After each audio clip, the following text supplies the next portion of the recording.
ค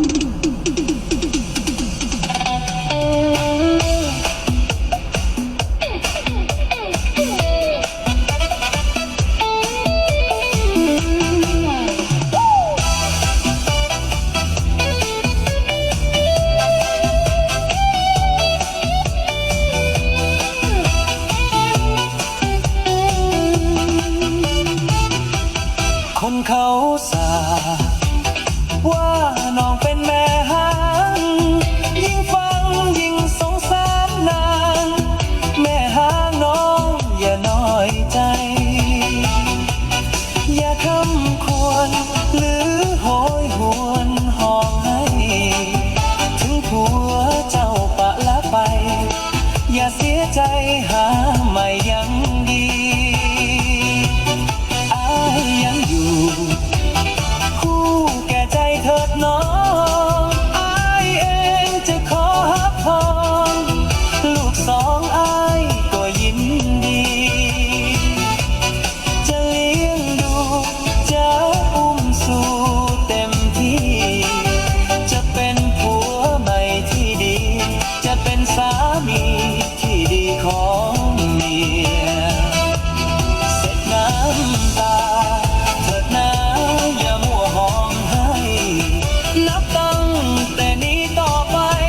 อ้ายจะบอกฟ้าให้น้องอ่อนเพลียจะช่วยเลี้ยงลูกปลูกฝังหามันปวดเคียจะหาเลี้ยงลูกและเมียบ่เสียดายแม้แต่สีวาถึงเขาสาว่าเจ้าเป็นแม่หางก็สร้างเถิดนะน้องนางแม่หางก็สร้างเถิดนะอย่าน้อยใจถึงผู้ใดเขาว่าแม่หางหมดสิ้นราคาและของบ้านนาคนนี้เห็นใจ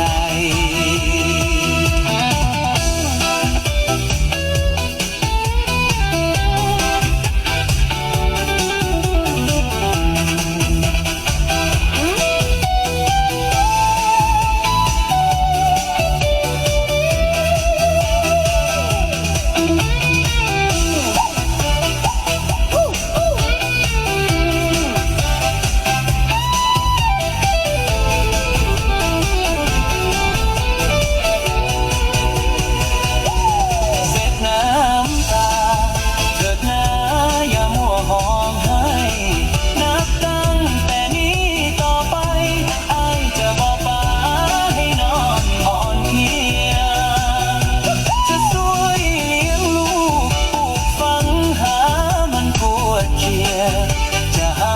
เลี้ยงลูกและเมียบ่เสียดายแม้แต่สี